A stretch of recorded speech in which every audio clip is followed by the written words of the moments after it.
हाँ जी, देखो हमने कल बात करी थी अपने टॉपिक की जिसका नाम था क्या था, नॉन प्रॉफिट ऑर्गेनाइजेशन। आज हम उसको कंटिन्यू करते हैं और आगे बात करते हैं। कल हमने इंट्रोडक्शन की बात करी कि एनपीओ होता क्या है और उसमें हमें अकाउंटिंग में क्या क्या पढ़ना है। अच्छा, अकाउंटिंग क्यों याद कर रहे हैं हम, अकाउंटिंग क्यों पढ़ रहे हैं इसकी? देखो सर, है तो नॉन प्रॉफिट ऑर्गेनाइजेशन, प्रॉफिट के लिए काम नहीं करती, बट यहाँ पे क्या है, हमें उनके रिकॉर्ड्स मेंटेन करने हैं। रिकॉर्ड्स क्यों मेंटेन करने? क्योंकि भैया देखो उनके पास पैसा आ रहा है और पैसे को कहाँ पे, फंड्स का यूटिलाइजेशन कहाँ पे हो रहा है, इस चीज के लिए हमें क्या करना पड़ेगा, अकाउंटिंग करनी पड़ेगी। और हमने बात करी थी अकाउंटिंग में हम सबसे पहले क्या पढ़ेंगे, receipt and payment account, income and expenditure, balance sheet, 3 चीजें थी। रिसिप्ट एंड पेमेंट की आज बात करते हैं। क्या होता है सर रिसिप्ट एंड पेमेंट? मैं लिख देता हूं आपके लिए, रिसिप्ट एंड पेमेंट अकाउंट। क्या होता है receipt and payment account? Sir कल आपने बताया था रिसिप्ट एंड पेमेंट बिल्कुल सेम है, किसकी तरह? बताओ जल्दी, कल ही बताया मैंने आपको, सेम एज कैश बुक। बिल्कुल सही सर, ये किसकी तरह है? कैश बुक की तरह। आपने 11th क्लास में चैप्टर पढ़ा था कैश बुक, तो ये बिल्कुल उसी की तरह है। सर अगर हम इसके नेचर की बात करें, नेचर क्या है? रियल। रियल से याद आया, रियल से हमें याद आता है क्या, अकाउंटिंग। क्या? अकाउंटिंग के गोल्डन रूल। और सर गोल्डन रूल में 3 थे, पर्सनल, रियल और नॉमिनल। तो जो रियल है वो ये है, क्योंकि सर देखो कैश बुक बात करती है कैश की, और यहाँ पर रिसिप्ट एंड पेमेंट भी बात कर रहा है कैश और बैंक की। मैं नॉर्मली कैश की बोल रहा हूँ, और कैश का क्या था नेचर? रियल। रियल नेचर मतलब जो आएगा वो डेबिट और जो जाएगा वो क्रेडिट। अगर इसका नेचर रियल है तो सर जो आएगा वो डेबिट और जो जाएगा वो क्रेडिट। लो जी, रिसिप्ट एंड पेमेंट तो ऐसे ही खत्म हो गए, बातों बातों में सर आपने बता ही दिया। रियल है, और रियल है तो क्या करेंगे, जो आएगा वो डेबिट और जो जाएगा वो क्रेडिट। तो सर इसके फॉर्मेट की पहले मैं बात करता हूं। देखो डेबिट साइड में आएंगी रिसिप्ट्स, अमाउंट, पेमेंट और amount. Receipt, amount, payment, amount. जैसा कि सर आपको ये फॉर्मेट देख के पता चल रहा होगा कि रिसिप्ट में क्या आएगा, पैसे का आना। यहां पे मैं लिख देता हूं आपके लिए, कैश ऑब्लिक बैंक का आना। ठीक है, हिंदी की राइटिंग अच्छी नहीं है मुझे पता है। ठीक है जी, इधर क्या आएगा? बिल्कुल सही कह रहे हैं सर आप, जो आप सोच रहे हैं ना वही, कैश और बैंक का जाना। ठीक है सर, अगर कोई ट्रांजैक्शन ऐसी है जिसमें ना तो कैश आया है और ना ही कैश गया है, क्या ऐसी ट्रांजैक्शंस पॉसिबल हैं? बिल्कुल सर, क्रेडिट सेल्स होती है जैसे, सर यहां पे तो क्रेडिट सेल का कोई मतलब ही नहीं, कोई बात नहीं भैया, डेप्रिसिएशन तो होता है भाई, हो सकता है सेल कर रहे हो ऐसा कोई वो नहीं है, बट मैं आपसे बात कर रहा हूं डेप्रिसिएशन। डेप्रिसिएशन क्या है सर? सर फिक्स्ड एसेट्स जैसे प्रॉफिट ऑर्गेनाइजेशन की होती है वैसे ही नॉन प्रॉफिट की भी होती हैं, और जो डेप्रिसिएशन है वो क्या है मेरी, नॉन कैश आइटम, तो उसका यहाँ पे कोई लेना देना नहीं है। ठीक है जी। सर मेरी कोई इनकम मिलनी थी, मिली नहीं है, वो भी यहाँ पे नहीं आएगी। यहाँ पे सिर्फ बात हो रही है किसकी, कैश और बैंक का आना। सर इस साल का कैश या बैंक का आना, अगले साल का या पिछले साल का? भैया देखो सिंपल सी बात है, यहाँ पे बात हुई कैश और बैंक का आना, चाहे इस साल का आया है, पिछले साल का आया है या अगले साल का, उससे कोई फर्क नहीं पड़ने वाला। सर आपने कहा किसी भी साल का है उससे कोई फर्क नहीं पड़ेगा, बट हमें पता है नेचर का तो फर्क पड़ेगा। तो मैं आपके लिए लिख देता हूं, चाहे रेवेन्यू नेचर से आए या जाए, इधर भी देख लेना, ठीक है, बार बार नहीं लिखूंगा, या कैपिटल, उससे फर्क नहीं पड़ता। सर सिंपल सी बात है, हमें ना नेचर देखना है और ना ही साल देखना है कौन से साल का, हमें सिर्फ क्या देखना है, हमें बस ये देखना है कैश आ रहा है और कैश या बैंक का जाना, दैट्स इट। क्लियर है? अच्छा सर इसका जो ओपनिंग बैलेंस है यहाँ पे, टू बैलेंस बीडी, जो हमें गिवन होता है किसमें, क्वेश्चन में। नॉर्मली हम यहाँ पे फॉर्मेट देखा था हमने बुक में, वहां पे क्वेश्चन में गिवन था और फॉर्मेट में गिवन था टू बैलेंस बीडी, और यहाँ पे था बाय बैलेंस सीडी। हम बहुत कंफ्यूज हैं कि ये होता क्या है बैलेंस बीडी और बैलेंस सीडी। एक्चुअली सर ये मैंने आपको बताया ये किसका है, किस सेम है किसकी तरह, कैश बुक की। अगर ये बिल्कुल कैश बुक की तरह है तो सर कहीं ना कहीं कैश और बैंक का, किसका, कैश एंड बैंक, का ओपनिंग और क्लोजिंग बैलेंस होता होगा, तो सर कैश और बैंक का जो ओपनिंग बैलेंस है वो क्या बनता है हमारा बीडी, और इसका जो क्लोजिंग बैलेंस है वो क्या बन जाएगा हमारा बैलेंस सीडी। ठीक है सर, कुल मिला के इन शॉर्ट आप ये कहना चाहते हैं कि रेसिप्ट एंड पेमेंट जो कि क्या है एक रियल नेचर का है, और इसकी जो डेबिट साइड में क्या आएंगी सारी रिसिप्ट आएंगी और क्रेडिट साइड में क्या आएंगी सारी पेमेंट्स आएंगी। ठीक है जी। और सर रिसिप्ट्स हो या पेमेंट, चाहे कैपिटल नेचर की हो या रेवेन्यू नेचर की, उससे कोई फर्क नहीं पड़ेगा, हमें सिर्फ और सिर्फ पैसे को फॉलो करना है, कैश और बैंक को फॉलो करना है। अगर कैश और बैंक आएगा तो डेबिट में, और कैश और बैंक जाएगा तो क्रेडिट में। ठीक है जी। ओपनिंग बैलेंस क्या रहेगा हमारा, कैश और बैंक का opening balance to balance BD, cash और बैंक जो भी होगा उसको क्या करेंगे हम आउटर कॉलम में लिख लेंगे, ये लाइन में लगाएंगे। ठीक है जी। उसके बाद जो बैलेंस सीडी है वो हमारा जो निकलेगा वो क्या निकलेगा, कैश और बैंक का क्लोजिंग बैलेंस। क्लियर है सर? मैं अभी सिर्फ आप लोगों को कंसेप्ट समझा रहा हूं, कंसेप्चुअल बेसिस पे हमारा क्या रहेगा, मेन मोटिव रहेगा कंसेप्ट क्लियरिटी पे। ठीक है, तो हम पहले यहां पे कंसेप्ट क्लियरिटी करेंगे, उसके बाद क्वेश्चंस करेंगे। ठीक है। अच्छा, इससे पहले अगर इंट्रोडक्शन वीडियो आपने नहीं देखी तो लिंक डिस्क्रिप्शन में मिल जाएगा, प्लीज पहले उसे देखना देन इसको देखना। ठीक है जी। तो हमारा जो रिसिप्ट एंड पेमेंट, जो पहला टॉपिक है रिसिप्ट एंड पेमेंट, उसमें सिर्फ इतना ही है। ठीक है, इसके अलावा और कुछ नहीं है।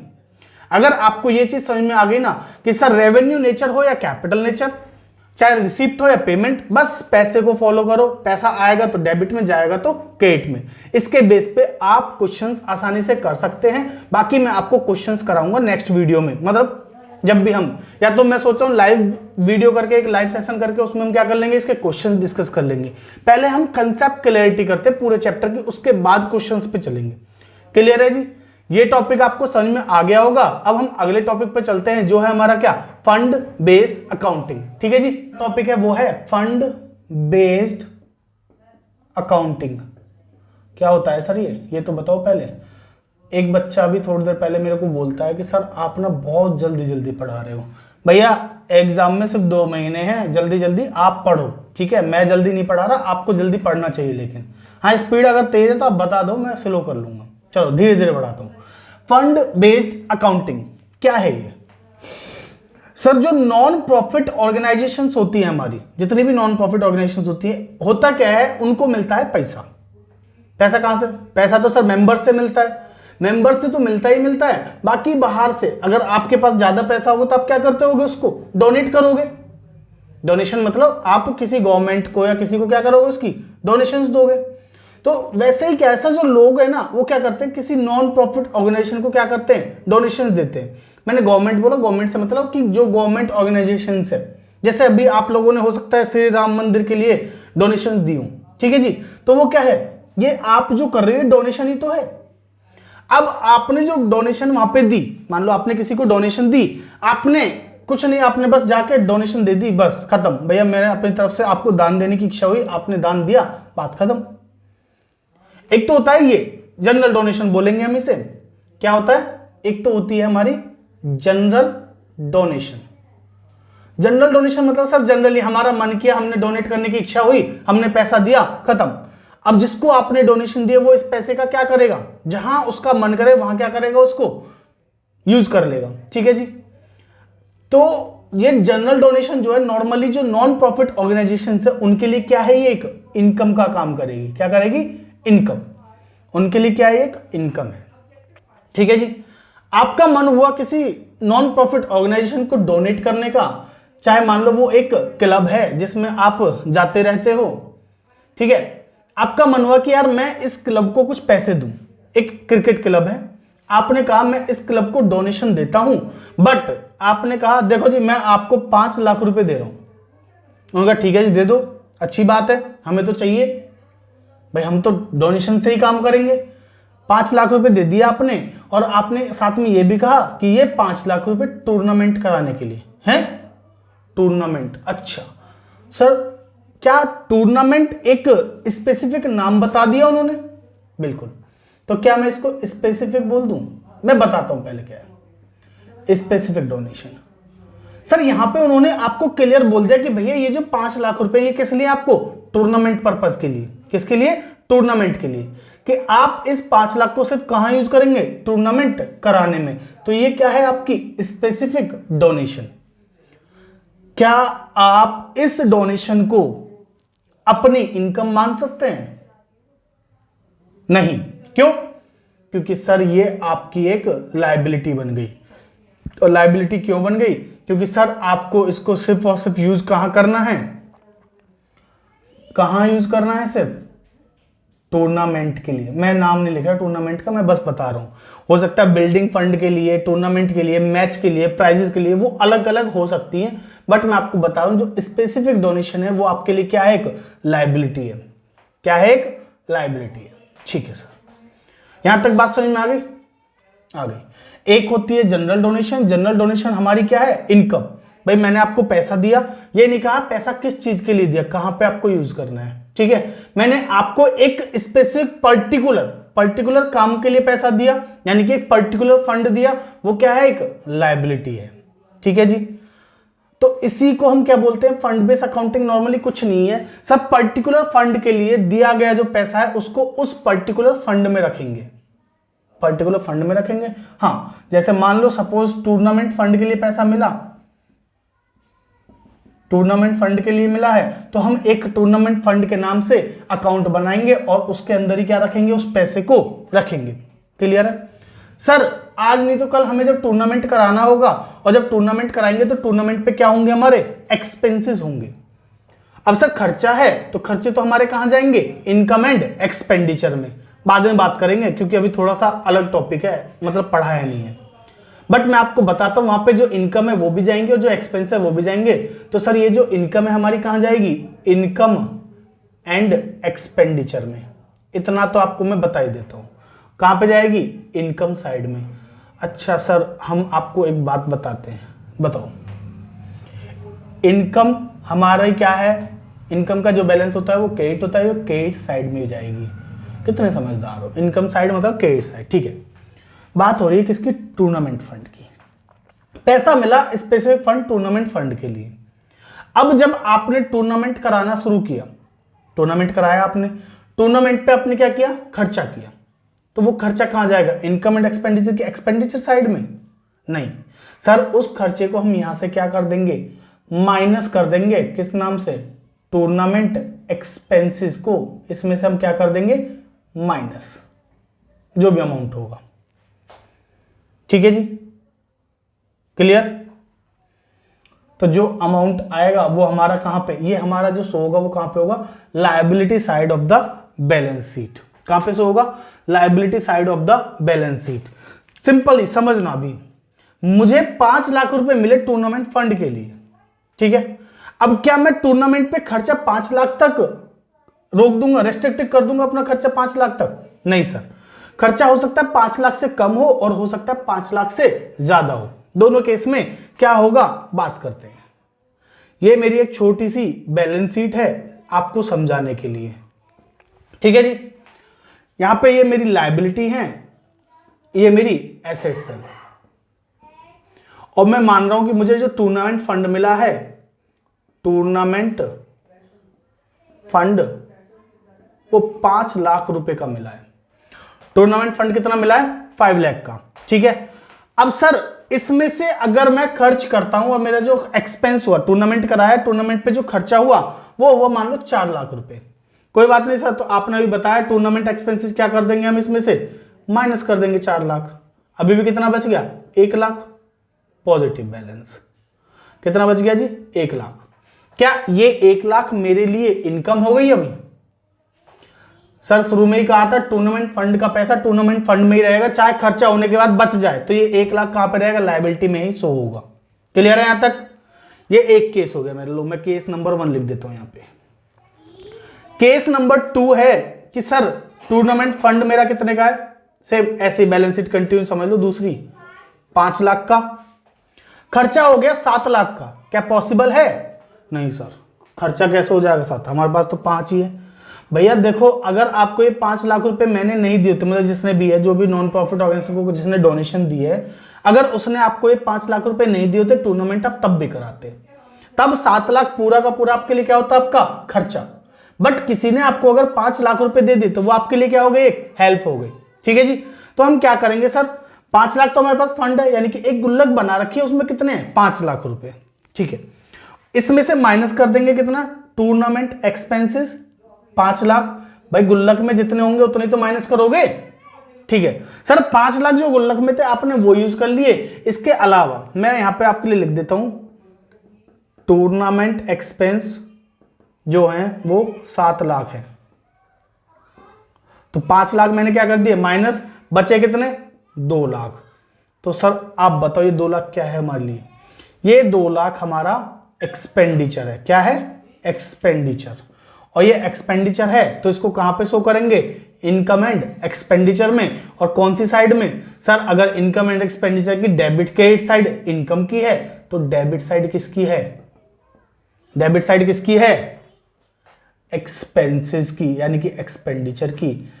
तो सर आप ये कहना चाहते हो ये जो 2 लाख है इसको expenditure side of the income and expenditure account क्या कर देंगे, शो कर देंगे। यहां तक बात क्लियर है या नहीं? सिंपल सी कहानी है सर, देखो ज्यादा घुमा फिरा के नहीं कह रहा, सिंपल सी, बहुत सिंपल सी बात है।